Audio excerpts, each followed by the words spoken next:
Baik, Assalamualaikum warahmatullahi wabarakatuh. Perkenalkan kami dari kelompok 11, ingin mempresentasikan hasil diskusi kami mengenai konsep aspek internasional dalam hubungan internasional. Sebelumnya, izinkan kami memperkenalkan anggota terlebih dahulu. Dengan saya sendiri, Tani Ananta dengan NIM 22059193, dan rekan saya Aulia Oktaviani dengan 22059061, dan satu lagi Isa Fikri Kananda dengan 22059077. Tanpa memperpanjang pembukaan, langsung saja pada materi pertama yang mengenai latar belakang yang akan disampaikan oleh rekan Aulia. Pada Aulia, dipersilahkan. Baik, terima kasih moderator. Sini saya akan menjelaskan ke belakang. Yaitu, hubungan industrial adalah komponen penting dalam sistem ketenaga kerjaan yang melibatkan pekerja, pengusaha, dan pemerintah. Di era globalisasi, dinamika hubungan industrial tidak hanya dipengaruhi oleh kebijakan nasional, tapi juga oleh internasional. Lembaga seperti ILO dan IIRA berperan dalam menetapkan standar serta memfasilitasi dialog lintas negara. Konvensi ILO seperti Konvensi 087 dan 98 menjadi pedoman global untuk kebebasan berserikat dan hak berunding. Sementara itu, globalisasi dan mobilitas tenaga kerja menuntut negara-negara termasuk Indonesia untuk menyesuaikan sistem hubungan industri mereka. Next. Peran lembaga internasional. Yang pertama ada International Labour Organization atau ILO. Ini merupakan badan khusus perserikatan bangsa-bangsa yang bertanggung jawab menciptakan peluang kerja yang layak dan produktif baik laki-laki maupun perempuan dalam suasana kebebasan, keadilan, keamanan, dan bermartabat. Yang kedua ada International Industrial Relations Association atau IIRA. Ini organisasi internasional non-pemerintah yang berdiri pada tahun 1967. Ini awalnya dikenal sebagai International Industry Relations Research Association dengan tujuan utama memfasilitasi pengembangan ilmu dan praktik hubungan industri secara global. Next. Yang pertama ada peran dari ILO. Yang pertama ada menetapkan standar ketenagakerjaan internasional melalui konvensi, rekomendasi, dan kaidah yang mengatur hak-hak dasar pekerja seperti kebebasan berserikat, penghapusan diskriminasi, serta pelarangan kerja paksa dan pekerja anak. Yang selanjutnya, yang kedua ada mendorong tercipta pekerjaan yang layak. Ini membantu negara-negara anggota dalam merancang kebijakan dan program untuk memperluas kesempatan kerja yang adil dan produktif bagi laki-laki dan perempuan. Yang ketiga ada memperkuat dialog sosial dan sistem tripartit. Ini mendorong kerjasama antara pemerintah, pengusaha, dan pekerja sebagai tujuan dari tata kelola hubungan industri yang demokratis. Yang keempat ada memperluas cakupan perlindungan sosial. Ini meningkatkan sistem jaminan sosial, keselamatan kerja, dan perlindungan ketenagakerjaan yang lainnya. Yang kelima ada melakukan pengawasan dan bantuan teknis. Ini memantau implementasi standar oleh negara anggota dan memberikan dukungan dalam reformasi kebijakan ketenagakerjaan nasional. Yang terakhir ada berperan dalam kolaborasi global dengan bekerja sama dengan PBB dan lembaga multilateral lainnya untuk mendukung agenda pembangunan berkelanjutan melalui penciptaan kerja layak dan pengentasan kemiskinan. Next. Selanjutnya ada peran IIRA. Yang pertama yaitu mewadahi pengembangan ilmu hubungan industri global dengan menyatukan akademisi, praktisi, dan pembuatan kebijakan dari berbagai negara untuk memajukan studi dan praktik hubungan industrial. Yang kedua ada menyelenggarakan forum ilmiah internasional. Ini mengadakan konferensi dunia dan regional yang menjadi ajang pertukaran pengetahuan dan pembahasan isu-isu ketenagakerjaan lintas negara. Yang ketiga ada mendorong harmonisasi prinsip ketenagakerjaan internasional, menjadikan penghubung antara negara maju dan berkembang dalam merumuskan kebijakan hubungan industri yang relevan dengan dinamika global. Yang keempat, ada menyediakan publikasi dan rekomendasi kebijakan, menerbitkan jurnal ilmiah dan hasil riset yang digunakan sebagai referensi dalam pengembangan sistem ketenagakerjaan yang adil dan inklusif. Yang kelima, ada mendukung kerjasama multilateral dan lintas disiplin. Ini menguatkan dialog antar pemangku kepentingan dalam menghadapi tantangan global seperti perubahan teknologi, demografi, dan struktur pasar kerja. Sekian penyampaian materi dari saya kembalikan ke moderator. Baik, terima kasih kepada Saudara Lugia. Selanjutnya, bagian materi konvensi internasional yang akan dijelaskan oleh Ihsan Fikri. Kepada Ihsan Fikri, dipersilahkan. Baiklah, terima kasih moderator. Kali ini saya akan mempresentasikan tentang materi konversi internasional. Konversi internasional merupakan salah satu bentuk perjanjian internasional yang mengikat secara hukum bagi negara-negara peserta state parties atau yang menyepakatinya. Dalam hukum internasional, konvensi adalah instrumen legal yang tertulis yang disusun dan disepakati oleh negara-negara melalui proses diplomatik dan ratifikasi. Konvensi internasional mengatur berbagai aspek penting hubungan antar negara, baik di dalam bidang politik, ekonomi, sosial, budaya, maupun hak asasi manusia. Dan juga menurut Vienna Convention on the Law of the Treaties tahun 1969, istilah treaty atau perjanjian internasional mencakup berbagai istilah seperti konvensi, protokol, piagam, dan juga lainnya. Selama dokumen tersebut dibuat antar negara dan dimaksudkan untuk mengikat secara hukum. Misalnya ada peran konvensi internasional di dalam hubungan internasional. Dalam konteks hubungan internasional, konvensi internasional ini berperan sebagai instrumen legal yang menjadi dasar bagi negara-negara dalam membentuk kerjasama yang bersifat multilateral. Konvensi dapat mencerminkan kesepakatan moral dan politik di dalam isu-isu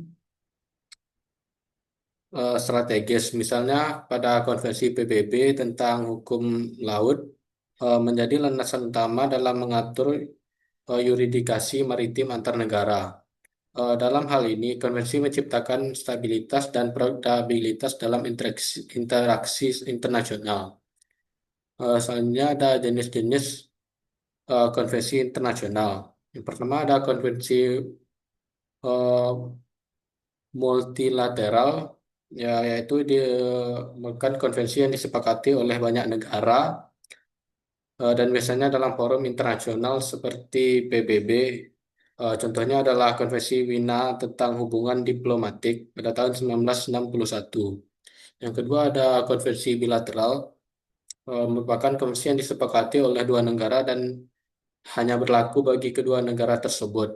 Dan yang terakhir ada konvensi regional yang digunakan dalam lingkup regional seperti konvensi ASEAN tentang perlindungan hak pekerja migran.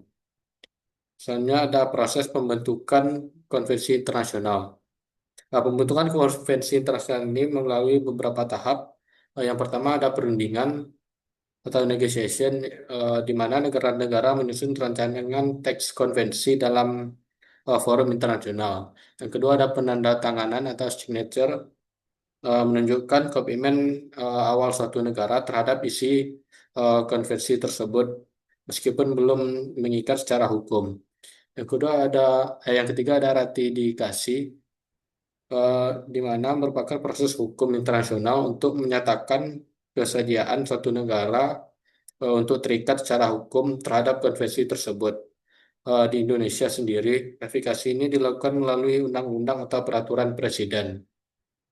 Dan yang terakhir ada berlakunya konvensi atau entry into force, di mana konvensi berlaku setelah sejumlah negara melakukan ratifikasi sesuai dengan ketentuan yang ditetapkan dalam konvensi tersebut. Tanggal berlakunya bisa berbeda-beda untuk setiap negara, tergantung pada kapan negara tersebut menyelesaikan proses ratifikasinya. Sekian penyampaian dari saya. Saya kembalikan ke moderator. Baik, terima kasih kepada Isam Fikri. Materi selanjutnya tentang pengaruh globalisasi akan saya jelaskan. Pengaruh globalisasi. Globalisasi adalah proses integrasi ekonomi, sosial, dan budaya yang melampaui batas-batas negara. Globalisasi membawa transformasi dalam hubungan industrial, terutama melalui integrasi pasar tenaga kerja global, ekspansi perusahaan multinasional, dan adopsi teknologi yang cepat. Fenomena ini mengubah pola hubungan antara pekerja, pengusaha, dan pemerintah, serta menimbulkan tantangan baru dalam perlindungan hak-hak buruh dan stabilitas kerja. Beberapa dampak globalisasi yaitu ada pertama, perubahan struktur tenaga kerja dan fleksibilitas kerja. Globalisasi mendorong perusahaan untuk meningkatkan efisiensi melalui sistem kerja fleksibel, seperti kontrak jangka pendek, kerja paruh waktu, dan outsourcing. Perubahan ini seringkali berdampak pada ketidakstabilan pekerjaan dan pelemahan posisi tawar pekerja. Yang kedua ada kekuatan perusahaan multinasional dan tantangan serikat pekerja. Perusahaan multinasional dapat dengan mudah memindahkan operasinya ke negara dengan biaya tenaga kerja lebih rendah dan regulasi longgar, sehingga menekan ruang negosiasi serikat pekerja di tingkat lokal. Yang ketiga ada kompleksitas rantai pasok dan regulasi internasional.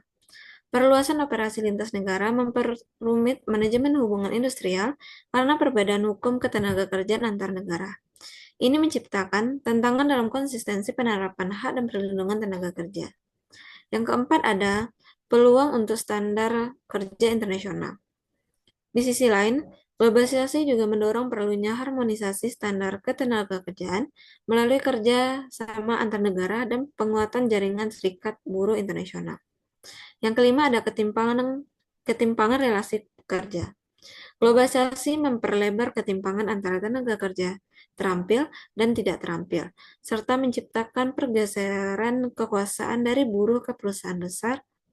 Hal ini berpotensi menurunkan keadilan sosial dalam hubungan industrial. Yang keenam ada erosi perlindungan sosial. Dalam banyak kasus, negara-negara berkembang melemahkan regulasi perlindungan kerja agar tetap kompetitif secara global. Ini berdampak pada pengurangan tunjangan sosial, pensiun, dan perlindungan hukum terhadap buruh. Slide selanjutnya.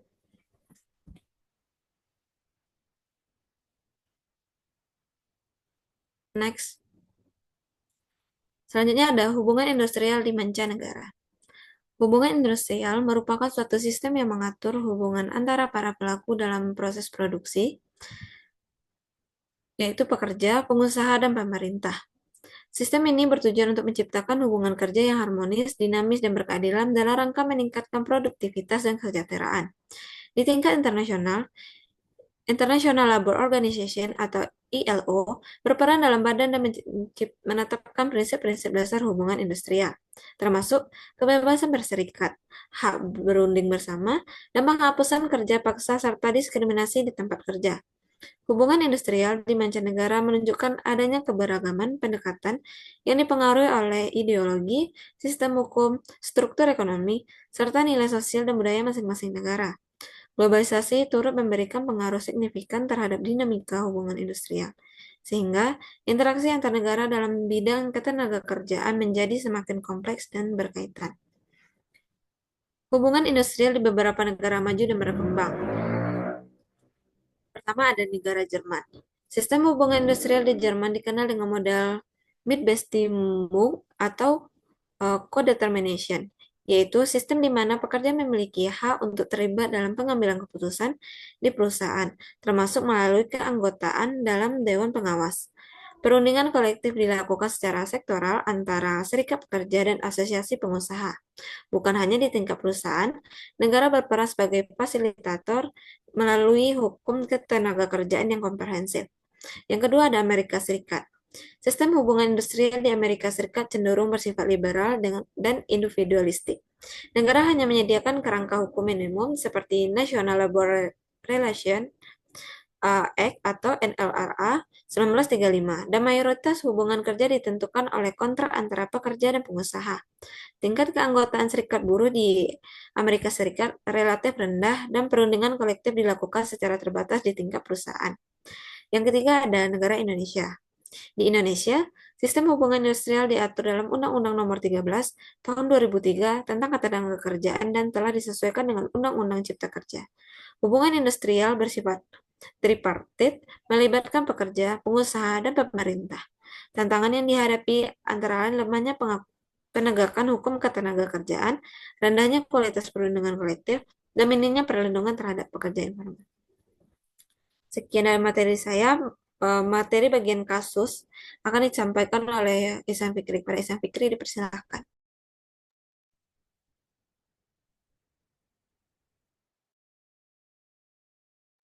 Baiklah, terima kasih moderator. Kali ini saya akan menjelaskan tentang contoh kasus pada konsep aspek internasional di dalam hubungan internasional, yaitu Peran International Labour Organization atau ILO dalam penyelesaian hubungan industri di Indonesia. Permasalahan hubungan industrial di Indonesia ini muncul karena masih banyak ketidakadilan dalam perlakuan terhadap pekerja, khususnya dalam hal usia, pendidikan, dan juga pengalaman. Pekerja muda seringkali dianggap belum cukup atau layak hanya karena usianya, meski memiliki kemampuan. Di sisi lain, banyak pekerja berpendidikan rendah tidak dapat memahami hak dan kewajiban mereka sehingga rentan diperlakukan tidak adil. Pengalaman kerja pun juga belum eh, dinilai dengan mekanisme yang transparan, yang membuat pekerja berpengalaman bisa saja tetap tersisih. Dalam menghadapi masalah ini, pemerintah dinilai belum optimal dalam menerapkan regulasi yang melindungi semua pihak. Disinilah peran International Labour Organization atau ILO menjadi penting. ILO di Indonesia sendiri membantu dengan menetapkan standar ketenagakerjaan internasional, mendorong terciptanya keadilan sosial di tempat kerja, dan juga memfasilitasi dialog antar pemerintah, pengusaha, dan juga pekerja. Melalui struktur tripartitnya, ILO menawarkan panduan dan dukungan dalam merancang kebijakan yang lebih adil dan juga inklusif agar hubungan industrial di Indonesia bisa berjalan lebih harmonis dan juga produktif. Sekian penjelasan dari saya kembalikan ke moderator. Baik, terima kasih kepada Ihsan Fikri. Uh, dengan berakhirnya contoh kasus tadi, berakhir pula hasil presentasi kami. Mohon maaf jika ada salah dan kekurangan. Kami akhiri.